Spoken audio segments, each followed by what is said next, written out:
नमस्कार। आप देख रहे हैं एसआर अशोकनगर और मैं हूँ आपके साथ हितेंद्र भदौरिया। चुनाव का माहौल है और राजनीतिक रूप से कई सारी चीजें एक के बाद एक अब अशोकनगर जिले में और पूरे प्रदेश में राजनीति और चुनाव को लेकर लंबे स्तर पे होने लगी है। ऐसा ही एक मामला अशोकनगर में बीते 2 दिन से देखने को मिल रहा है। दरअसल कांग्रेस पार्टी ने अशोकनगर से हरिबाबू राय को अपना प्रत्याशी बनाया है। इसके बाद अहिरवार समाज के जितने भी दावेदार थे या जो राजनेता थे, जो अशोकनगर विधानसभा से दावेदारी कर रहे थे, उनने इस फैसले पर अब विरोध शुरू कर दिया है। करीब 1 हफ्ते बाद इस फैसले को लेकर समाज के लोगों का ये कहना है कि अहिरवार समाज की जनसंख्या इस विधानसभा में 40,000 के आसपास है। ये वोटर की जनसंख्या है और उस लिहाज से जिनकी जितनी हिस्सेदारी या भागीदारी है, वो उनको इतनी हिस्सेदारी मिले। इस नारे के साथ बीते 2 दिन से अशोकनगर जिले में ये मूवमेंट बड़ी तेजी के साथ सोशल मीडिया पर चल रहा है। तो कल अहिरवार समाज की एक बड़ी बैठक साड़ौरा कस्बे में आयोजित की गई और यहाँ वो सारे लोग जो राजनीतिक रूप से कांग्रेस पार्टी में दखल रखते हैं या उनके सदस्य हैं, वो लोग थे। इसके अलावा वो लोग भी थे जो कि प्रत्याशी होने की संभावनाएं अपने आप में तलाश रहे थे। इन सबका एक सूत्रीय कार्यक्रम ये है कि कांग्रेस हाईकमान पुनर्विचार करे अशोकनगर की टिकट को लेकर और मांग ये कर रहे हैं कि किसी ऐसे व्यक्ति को टिकट दिया जाए जो अहिरवार समाज से आता है। उसको लेकर उन्होंने अपनी बात बता दी कि संख्या बल के हिसाब से वो उस पूरी विधानसभा में सबसे ज्यादा है। हालांकि ये अभी प्रमाणिक नहीं है कि जिस तरह की वो बात कर रहे हैं वो कितनी सही है कि 40,000 की। अब अगर जिस तरह से ये भोपाल में प्रदर्शन आप देख रहे हैं, सुबह से गाड़ियों का एक काफिला भोपाल के लिए रवाना हुआ था। हालांकि छोटे बड़े सभी तरह के मिला के अगर देखे जाए तो लगभग 10 के आसपास प्रत्याशी, जिनमें से 5-6 बड़ी मजबूती के साथ टिकट को लेकर दावेदारी कर रहे थे, वो सब के सब इसमें एक साथ देखे गए हैं। इस पूरे मामले को लेकर कई सारे राजनीतिक विमर्श भी एक के बाद एक तय हुए हैं। एक तो कांग्रेस पार्टी अपने तरफ से इसको देख रही है, बीजेपी भी इस पर नजर बनाए हुए है।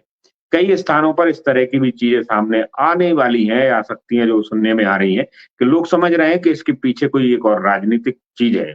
मगर आज कांग्रेस पार्टी के सारे लोग भोपाल पहुंचे हैं और भोपाल पहुंचकर अपनी बात हाईकमान को रखने की बात कही है। हालांकि प्रदेश अध्यक्ष कमलनाथ या दिग्विजय सिंह के साथ क्या बातचीत हुई, ये चीजें अभी खुलकर नहीं आई। मगर अहिरवार समाज संघ के जो अध्यक्ष हैं रवि मोहने, उन्होंने 2-3 चीजों का स्पष्ट रूप से खुलासा किया है, जिसमें एक तो उनका ये कहना है कि पहले अलग-अलग तरीके से जो टिकट मांगे जा रहे थे, अब एक व्यक्ति को लेकर सामूहिक रूप से राय बन गई है और इसके अलावा एकमात्र मांग ये है कि इस टिकट पर पुनर्विचार हो और समाज को दिया जाए। तो हम एक करके उन सारे लोगों में से कुछ लोगों की बाइट आपके बीच में ला रहे हैं। क्या आप कहते हैं? आशा दौरे से सुन लेते हैं। पिछले बाई इलेक्शन में जब कांग्रेस की सरकार गिरा के बीजेपी की तरफ से जसपाल सिंह जज्जी लड़े थे, उनके खिलाफ चुनाव लड़े, अच्छे खासे मत उनको मिले। मगर इस बार जब टिकट नहीं मिला तो कांग्रेस के खिलाफ जो मोर्चाबंदी हो रही है उसमें उन्होंने अपना समर्थन दिया है। उनका भी कहना है कि ये जो टिकट दिया गया है सब उस पर पुनर्विचार किया जाए। हम देखिए आशा हम दौरे देखिए हम सब ने मिलके मांग रखी थी कि टिकट हम जो 4-5 एससी के कैंडिडेट हैं, इनमें से किसी को भी आप टिकट दे दीजिए। तो उनने हम लोगों से हटके अलग टिकट दे दिया है, जिनके 150 वोट हैं सिर्फ उनके समाज के। तो इस चीज़ का हम विरोध कर रहे हैं कि हम में से किसी को भी टिकट दिया जाए, उनको नहीं, अहिरवार समाज को। तो अगर आपकी बात आज रखने आप भोपाल जा रहे हैं और अगर आपकी बात नहीं मानी जाती तो आगे आपका क्या एक्शन होगा? हम पूरा समाज मिलके एक साथ मिलके इस का विरोध करेंगे। तो टिकट का विरोध करेंगे, कांग्रेस से इस्तीफा भी देंगे आप लोग? अगर जरूरत पड़ी तो वो भी करेंगे। बहुत अच्छे। तो आशा दौरे के जो तल्ख तेवर थे उसमें बिल्कुल स्पष्ट तौर पर ये चीज थी कि अगर टिकट हमको नहीं दिया, हमसे मतलब समाज को नहीं दिया गया, अहिरवार समाज को नहीं दिया गया, तो किसी भी स्तर पर जा सकती है। तो राजनीति में दबाव समूह का अपना एक बड़ा इतिहास रहा है, मगर ये सामाजिक रूप से भी अब राजनीति में होने लगे हैं। अगर लोकतंत्र को जिस तरह से इस समाज के जो सबसे बड़े नेता हैं बाबा साहब, उन्होंने डिजाइन किया है और अगर उसमें ये बात सामने आने लगी कि जो लोग संख्या बल में ज्यादा होंगे, तो क्या लोकतंत्र का स्वरूप वही रहेगा जो भीमराव अंबेडकर चाह रहे थे, या फिर इस बात को लेकर बहुत गंभीरता से बातें होने लगेंगी कि जो ज्यादा बहुमत वाले या ज्यादा बहुतायत वाली संख्या में होंगे वही लोग होंगे। मगर अशोकनगर शहर में इसको लेकर कई सारे विवाद और दूसरी चीजें हो सकती हैं, क्योंकि मुंगावली से भी यादव समाज की बहुतायत होने के कारण गाय बयाए बीजेपी और कांग्रेस इसी समुदाय के आसपास अपने टिकट रखती है। हम ये भी समझने की कोशिश करेंगे कि सबसे ज्यादा संख्या में होने के बाद भी आखिर अहिरवार समाज को बीजेपी या कांग्रेस, बीजेपी में तो इस मुद्दे को लेकर ऐसी कोई बात नहीं है, पर कांग्रेस क्यों मांग कर रही है? मगर ऐसा भी नहीं है कि कभी अहिरवार समाज के लोगों को टिकट नहीं दिया गया हो। बड़ी लंबी चौड़ी फेहरिस्त है समाज के लोगों को यहाँ से चुनाव लड़ाने की या चुनाव में टिकट देने की, मगर जीत का परसेंटेज का जो मामला है उसको लेकर कई बार चीजें हो जाती हैं। साथ ही कांग्रेस जिस तरह से बात कर रही है, आज हम चीजें सुन रहे थे भोपाल में, उसमें कई सारी बातें कही गई, उसमें एक बात सर्वे को लेकर है। तो सर्वे को लेकर भी बड़ा तर्क इन्होंने दिया है कि जिन लोगों के नाम हैं सिर्फ उन्हीं लोगों के सर्वे में क्यों आ रहे हैं और अहिरवार समाज के लोग क्यों नहीं आ रहे, उस पर भी एक बात रखी गई है, वो हम बाद में आपके बीच में लेकर आएंगे। बहरहाल इस मुद्दे पर जो रवि मोहनी कह रहे हैं कि हमने कई सारे प्रत्याशियों के बीच में नरेंद्र सिंह आर्य पर जो सहमति बना ली है, अब ये बात सामने आएगी कि ये सच में कितनी सही है या इस पर भी आगे जाके कुछ विमर्श और हो सकता है। तो नरेंद्र सिंह आर्य जो पुलिस में थे और रिटायर होने के बाद कांग्रेस की राजनीति कर रहे हैं, उनको सुन लेते हैं कि आज और कल 2 दिन से जो पूरा का पूरा प्रकरण चल रहा है कि वोट के लिए या नए तरीके से विरोध कर सोच रहे के हैं। लिए कि कांग्रेस इस पे तय करे कि पुनर्विचार करे कि ये पार्टी टिकट बदलेगी या नहीं बदलेगी, उस पर उनका क्या रुख है, जरा उनको सुन लेते हैं। इसके बाद कुछ और लोगों की भी बातचीत सुनने की कोशिश करेंगे कि आखिर ये मुद्दा इतना कि हमारी जनसंख्या 45,000 है और 45,000 में हमारे एक से एक प्रत्याशी इंजीनियर हैं, डीएसपी है और पढ़े लिखे लोग हैं और उनमें से किसी को नहीं दिया गया। इसका क्या कारण है? हम इसी का विरोध कर रहे हैं कि हम सक्षम होते हुए ये सीट जो है, जो कांग्रेस की सीट है, वो सिर्फ हमारे समाज के ऊपर यहाँ आरक्षित है, लेकिन इसके आरक्षण का फायदा दूसरे लोग उठाते हैं, इसलिए हम इसका विरोध कर रहे हैं। तो आप सब लोग कितनी गाड़ियों से भोपाल पहुंचे? अभी हम करीब 50-60 गाड़ी है और अभी और आने वाली है हमारी। 100 गाड़ी के करीब हम लोग जा रहे हैं और 100 गाड़ी के लोग पूरे हमारे समाज के लोगों ने हमको नियुक्त किया है, सभी ने मिलकर किया है मैं कि आप लोग चलें और हम लोग जो है ना इस बात की जानकारी उनको मतलब संगठन को दें, भोपाल के संगठन को दें, प्रदेश अध्यक्ष को दें और हमारे राजा साहब को भी दें, इसकी जानकारी दें। अगर वो मानते हैं तो ठीक है, नहीं मानते हैं तो फिर हम अपना अलग कदम उठाएंगे। किस तरीके का कदम उठाएंगे अगर आपकी बात नहीं मानी अगर बात नहीं मानी जाएगी तो हमारे समाज का कहना है कि हम पूरे इस्तीफा देंगे कांग्रेस से और फिर अगली दूसरा कदम उठाएंगे। क्या इस प्रत्याशी के विरोध में भी आप काम करेंगे क्या? अभी कुछ नहीं कहा जा सकता जब तक, अभी पहले तो हम ये देख रहे हैं ना कि वो क्या कहते हैं। अगर उनको वो कुछ हमारे लिए संतोषजनक अगर जवाब दे देते हैं तो हम फिर उस हिसाब से काम करेंगे। तो आर्य साहब को आप सुन रहे हैं कि डीएसपी रहे हैं। 2-3 चीजें बहुत महत्वपूर्ण है, दरअसल इस पर चर्चा होना बहुत जरूरी है कि जिस संविधान की वो बात कर रहे हैं और एससी रिजर्वेशन की जो बात कर रहे हैं, और उसमें अगर अभी भी समझ लोगों की सिर्फ इतनी है कि एक समाज विशेष का है, तो वो एससी यानी कि शेड्यूल्ड कास्ट है, एक सूचीबद्ध जो है जातियां हैं जिन्हें उस वर्ग में रखा गया है। उसमें सिर्फ अहिरवार नहीं आते, बहुत सारी दूसरी भी जाति हैं। हमारे यहाँ जो साक्या कोरी हैं वो उसमें आते हैं, जो हरिबाबू राय आए हैं वो उसमें आती हैं, और भी कई दूसरी जो है जातियां उसमें जो है रखी गई हैं, जो खंगार है वो भी उसी में से आती हैं। कई सारी जातियां हैं जो उस पूरी की पूरी सूची में बद्ध हैं। अगर संवैधानिक रूप से कहें तो ये अधिकार सिर्फ एक समाज का न होकर उस शेड्यूल्ड जो तय की गई है उस सूची में जितनी जातियां उन सबके लिए है। मुद्दा यहाँ ये है कि संख्या बल बता रहे हैं, कोई 35,000 कह रहा है, कोई 40,000 कह रहा है। आर्य साहब भले ही अशोकनगर जिले के नहीं है, मगर वो कह रहे हैं कि समझिए 45,000 की संख्या बता रहे हैं अशोकनगर विधानसभा की जो है। तो इस चीज के बीच में फिर से मुद्दा वही है कि क्या राजनीति जो है हमेशा इस तरह से ही आगे बढ़ेगी और पार्टियां क्या इन दबाव समूहों के सामने झुकती रहेंगी? ये बड़ा प्रश्न होगा देखने वाला, क्योंकि अगर आप आगे बात सुनेंगे तो मामला सिर्फ अशोकनगर तक नहीं रह रहा। वो कह रहे हैं कि हम पूरे जिले भर में लाख से भी ज्यादा की संख्या में है, और क्या ये 1 लाख से ज्यादा की संख्या कांग्रेस पार्टी के लिए डर बताने के लिए काफी है? सुनने में तो ये भी आया है कि ये इसके परिणाम आसपास की विधानसभाओं में भी होंगे। तो एक लंबी बातचीत जो है इंजीनियर त्रिलोक अहिरवार की सुनेंगे। उसके पहले एक बात जो नरेंद्र आर्य जी कह रहे थे कि उनके साथ कई सारे इंजीनियर हैं, कई सारे और दूसरे पढ़े लिखे लोग हैं, खुद का भी बता रहे हैं डीएसपी हैं। तो जिस व्यक्ति को कांग्रेस ने टिकट दिया है, मेरे ख्याल में इंजीनियरिंग उन्हीं के पास भी है। तो ये जो मापदंड उन्होंने अपने हिसाब के बताए हैं, पर कांग्रेस पार्टी ने जिसको टिकट दिया है वो भी कोई कम पढ़ा लिखा आदमी नहीं है इसको उसमें। और अधिकार की अगर बात करें तो जब आरक्षित सीट है तो उस आरक्षित सीट में जो सूचीबद्ध लोग हैं वो सबके सब आते हैं।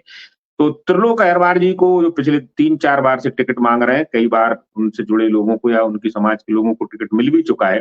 परिणाम कांग्रेस ने पहले भी देखे हैं। एक बार उनको भी सुन लेते हैं कि त्रिलोक इस मुद्दे पर क्या कह रहे हैं और इसके बाद आगे की रणनीति पर जो है किस तरह की चर्चाएं इसमें होंगी, क्योंकि अभी तक इस्तीफा देने की बात हो रही है सब चीजों पर, मगर किस तरह और होंगी तो जरा इनकी सुनते हैं। इसके बाद फिर इस मामले पर थोड़ा सा और आगे जाते हैं। इसका विरोध कर रहा हूँ, कहाँ जा रहे हैं?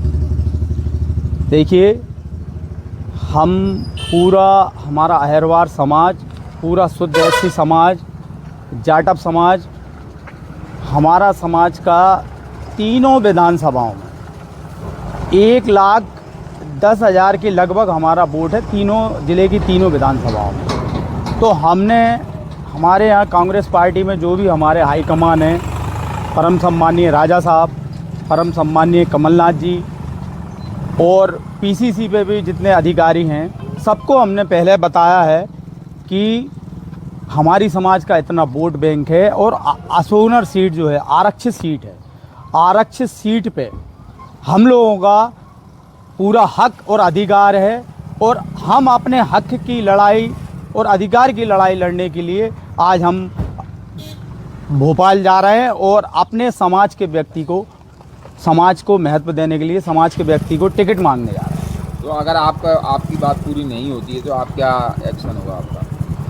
देखिए, इस मामले में मैं ये कहना चाहता हूँ कि यदि हमारे समाज की बात नहीं रखी गई, आज मैं उस चीज़ का विरोध करता हूँ कि जिस व्यक्ति के 150 वोट हैं उसको कांग्रेस पार्टी ने प्रत्याशी बनाया है, लेकिन हम अहिरवार समाज के 4-4 प्रत्याशी हैं और जो बैलेट हैं जिनका बायोडाटा किसी भी रूप में किसी भी तरह से कम नहीं है, चाहे वो आर्थिक रूप से ले लो, पढ़ाई लिखाई में ले लो, सामाजिक व्यवहार में ले लो या आप सर्वे के हिसाब से ले लो, हम उस चीज़ों पर खरे उतर रहे हैं। तो हम लोगों के साथ ये शोषण क्यों किया जा रहा है? ये हम लोगों के साथ शोषण बरसों से होता आ रहा है और अब हम इस चीज़ का विरोध कर रहे हैं। अब हम इस शोषण को, इस अत्याचार को हम बर्दाश्त नहीं करेंगे। आपके साथ कौन कौन है और आप किसकी अगवानी कर रहे हैं? आप किसके लिए टिकट मांग रहे हैं? मेरे साथ पूरा समाज है, पूरा अहिरवार समाज के 40,000 समाज, मेरी आवाज़ मतलब पूरे अहिरवार समाज की आवाज़ है, ये पूरा अहिरवार समाज है। मेरे साथ समाज के सभी वरिष्ठ लोग हैं, रमेश इटोरिया जी हैं, हरनाम अहिरवार जी हैं, मनोज भैया जी हैं, नरेंद्र आर्य जी हैं, अमन चौधरी है, आशा दोहरे जी हैं। तो पूरे समाज के प्रत्याशी एक साथ हैं और एकजुट पे हमने एक नाम पे सहमति बना ली है। वो हम सहमति वहाँ हमारे हाईकमान जो भी हैं उनको हम बता देंगे। यदि फिर भी मांग आपकी नहीं मानी जाती तो आगे आपका क्या कदम होगा? देखो, ये है, यदि बात नहीं मानी जाती है तो हम लौट के आएंगे भोपाल से। उसके बाद हमारी समाज की एक बड़ी बैठक होगी और बड़ी बैठक में समाज जो निर्णय करेगा, अन्य बहुत सारे विकल्प हमारे लिए खुले हुए हैं, अन्य विकल्पों पे हम विचार करेंगे और समाज जो निर्णय लेगा उस पर हम आगे काम करेंगे। कल आप सब लोग एकत्रित हुए थे और साथ साड़ोरा में जाके आपने गाँव में प्रचार भी किया था कि इसको वोट न देने के लिए। नहीं, ये वोट नहीं देने की बात नहीं है। हम कल जो परसों हम गाड़ियाँ क्षेत्र में गई थी, वो हमारे समाज की मीटिंग की जानकारी के लिए हमने कल जो हमारी समाज की बैठक साड़ोरा में हुई है उसकी जानकारी के लिए हम गांव गाड़ी घुमाने गए थे। हमने अभी उसका किसी प्रत्याशी का कोई विरोध नहीं किया। बैठक के लिए हमने सब लोगों को इकट्ठा किया था और आज की जानकारी के लिए सब में सहमति बनी और आज हमारी लगभग 100 गाड़ियाँ हमारी भोपाल के लिए कूच कर रही हैं अभी 1 घंटे के अंदर और समाज के सभी वरिष्ठ लोग इसमें हमारे साथ हैं और सभी एक साथ हैं, एकजुट हैं। जी, तो 2-3 चीजें बहुत महत्वपूर्ण है कि चूंकि जातिगत जनगणना अशोकनगर या मध्य प्रदेश में है नहीं है, इसलिए आधिकारिक रूप से तो कोई ये दावा नहीं कर सकता कि किसी भी समाज के कितने वोट हैं। क्योंकि राजनीतिक लबोलुआब में नफा नुकसान के हिसाब से इस संख्या बल का उपयोग हमेशा से किया जाता है, ये बिल्कुल निर्विवाद सत्य है। और ये भी सत्य है कि विधानसभा बाई अगर देखी जाए तो एससी में सबसे ज्यादा संख्या है एससी कोटे की, और एससी में भी अहिरवार समाज की सबसे बड़ी संख्या है, और उस नाते अगर वो टिकट मांग रहे हैं तो कोई गलत नहीं कर रहे हैं। मगर जिस तरह से त्रिलोक कह रहे हैं, त्रिलोक अहिरवार जो बात कर रहे हैं, उसमें अगर देखी जाए तो ऐसा भी नहीं है कि हमेशा उपेक्षा रही हो, और ये भी ऐसा नहीं हुआ कि पहली बार 150 की जो संख्या है उस जाति के लोगों को दिया है। पूरन सिंह बेड़िया का एक नाम मुझे याद आ रहा है कि उनको भी एक बार इस सीट से जब वो साड़ौरा हुआ करती थी तो उनको टिकट दिया जा चुका है, और वो भी उसी कास्ट से आती हैं जिससे कि हरिबाबू है। इसके अलावा पिछला जो चुनाव 2018 का जो हुआ था उसमें जजपाल सिंह जज्जी को टिकट दिया था, और उनकी जाति की अगर संख्या देखी जाए तो वो तो शायद इससे भी कम हो गई वोटरों के आसपास, या इतने के आसपास होगी। ऐसी स्थिति में अब ये बात बड़ी प्रमुखता से उठाई जा रही है कि सब संख्या बल बहुत ज्यादा है, तो भी कांग्रेस को इस पर जो है पुनर्विचार करना चाहिए। राजनीतिक समझ जो लोग रखते हैं उनसे भी इस मुद्दे को हमने बातचीत करने की कोशिश की है, तो कई लोग इसको बीजेपी से मैनिपुलेटेड बता रहे हैं, मगर लगता नहीं है कि जिस बीजेपी से वैचारिक रूप से इतना ज्यादा द्वंद्व इन लोगों के बीच में रहा हो, वो उसके पीछे उनका हथियार बन रहे हो या उनका मोहरा बन पा रहे हो। दूसरी चीज एक समझ ये भी नहीं आ रही कि जिस संख्या बल को बता रहे हैं, हम पत्रकार हैं, कई बार इन सब चीजों को लेकर हमसे भी बातचीत की जाती रही, हमने अलग अलग तरह के लोगों से इसमें बातचीत की है कई बार जो राजनीतिक रूप से काम करते हैं, तो हाईएस्ट आंकड़ा वही 38-40 हजार का आता है एससी का। मगर ये जो संख्या बता रहे हैं कि जो 40 हजार के आसपास मान लेते हैं, 40-45, तो क्या वो सिर्फ अहिरवार समाज का ही है या उसमें पूरी तरह से एससी के लोग हैं? ये एक बड़ा मामला है। इसमें एक और दूसरी चीज और है कि कोई भी व्यक्ति या कोई भी राजनीतिक दल ये दम कैसे भर सकता है कि सारी की सारी समाज उनके साथ में हो। ये थोड़ा सा बड़ा टेक्निकल इशू है, क्योंकि बीजेपी में भी ऐसे बहुत सारे लोग हैं जो इस समाज से काम करते हैं। बीएसपी हमारे यहाँ इस समाज की बहुतायत की संख्या में काम करने वाली पार्टी रही है। अभी भीम आर्मी भी अपने पांव इस जिले में जमा चुकी है। ऐसे में ये बड़ा दिलचस्प मामला होगा देखना कि पूरे समाज की जो ठेकेदारी यहाँ की जा रही है, क्या सच में पूरी की पूरी समाज इन लोगों के पीछे खड़ी है, या सिर्फ ये एक दबाव बनाने का प्रोपोगंडा है। मगर लगता ही ऐसा है कि बहुतायत की संख्या में इन लोगों के साथ ये सब चीजें हो सकती हैं। अब दिलचस्प बात ये होगी कि कल जब दिग्विजय सिंह अशोकनगर जिले के दौरे पर होंगे, साथ में उनके जयवर्धन सिंह भी हो सकते हैं, तो उनके साथ अपनी बातचीत जब ये रखेंगे तो क्या टिकट बदलने की संभावना है, उस पर भी चीजें सामने आएंगी। न केवल अशोकनगर में बल्कि मध्य प्रदेश के कई सारे सीटों पर इसी तरह की चीजें चल रही हैं। हमने सीपरी का एक मामला देखा है, रायसेन का भी एक मामला देखा है, वहां भी राजनीतिक रूप से पुनर्विचार की बात कही जा रही है, मगर कांग्रेस ने अभी ऐसे कोई संकेत नहीं दिए कि किसी भी सीट पर टिकट बदले जा रहे हैं। मगर मैं अपनी बात को एक खंडन इसलिए कर रहा हूं कि कांग्रेस का इतिहास इस मामले में कोई पाक साफ नहीं है। हम कुछ वर्ष पुरानी अगर बात करें तो मुझे ध्यान आ रहा है कि जब जजपाल सिंह जज्जी कांग्रेस से टिकट पर लड़े थे, उसके पहले पिपराई के एक सज्जन जो है रामचरण तांबरे, उनको टिकट घोषित कर दिया गया था, मगर एन वक्त पर उनका टिकट काट कर दूसरे व्यक्ति को दे दिया। भूपेंद्र द्विवेदी का भी टिकट लगभग फाइनल कर दिया था, उसके बाद उनका टिकट काट कर भी गोपाल सिंह चौहान को दे दिया। तो कांग्रेस पार्टी इस मामले में इतनी स्ट्रिक्ट भी नहीं हो सकती कि चीजों में पुनर्विचार की गुंजाइश नहीं हो, क्योंकि अशोकनगर का इतिहास ये कहता है कि टिकट तो ऊपर नीचे होते रहते हैं। तो संभवतः पुराने इतिहास को देखकर ये सब चीजें कह रही हैं, हो सकती है। मगर इस मामले में जो सबसे दिलचस्प बयान था वो आशा दौरे का था। आशा दौरे को पार्टी उपचुनाव में प्रत्याशी बना चुकी है, उनकी सासू मां को भी कई बार पार्षदी का टिकट दिया जा चुका है। इसके बाद भी एक बार जब टिकट नहीं मिलता तो समाज के नाम पर पार्टी के खिलाफ बगावत करने खड़ी होती है। अब 2-3 चीजें हमारे कुछ मित्र भी जो है इसमें लिख रहे हैं कि पार्टियों को गुलामी कब तक करेंगे, और निर्दलीय लड़ने की बात कर रहे हैं। तो चूंकि अगर संख्या बल में ये कह रहे हैं कि सबसे ज्यादा है, तो क्या निर्दलीय या अपना प्रत्याशी या किसी दल से अपना प्रत्याशी जो लोग उन्होंने तय किए उनमें से क्या उतारा जा सकता है? अगर ऐसा होता है तो अशोकनगर, मतलब अशोकनगर जिले में अशोकनगर सीट का जो चुनाव होगा वो बड़ा ही दिलचस्प होने वाला है। तो ये मामला कितना और तूल पकड़ेगा, क्या कुछ दिन बाद ये चीजें ठंडी हो जाएंगी या इस मामले में और चीजें सामने आएंगी? क्या हाईकमान इस चीज को कितना समझ रहा है और उस पर किस तरह की गंभीरता दिखा रही है, बहुत जल्द चीजें सामने आ जाएंगी। मगर कांग्रेस के सूत्रों से जो आज बातचीत हुई है उनके हिसाब से लगता नहीं है कि इस पर अभी की स्थिति में कोई ज्यादा चीजें हुई होंगी। मगर हाईकमान अगर इस तरह के फैसलों पर पुनर्विचार करता है तो शायद कुछ संभावनाएं बनती हैं। बहरहाल ये है कि एक बड़े समाज में जो संख्या बल का मामला राजनीति में शुरू हो गया है, वो अलग अलग प्रदेशों में हम पहले देखते रहे। मध्य प्रदेश के साथ अशोकनगर में भी अब ये राजनीति हो गई है, तो बड़े समाजों के लोग जो है अगर दबाव बनाने में कामयाब होते हैं तो जिले भर की राजनीति एक नई दिशा में चली जाएगी। इस खबर पर फिलहाल इतनी, आगे आप देखते रहिए SR अशोकनगर।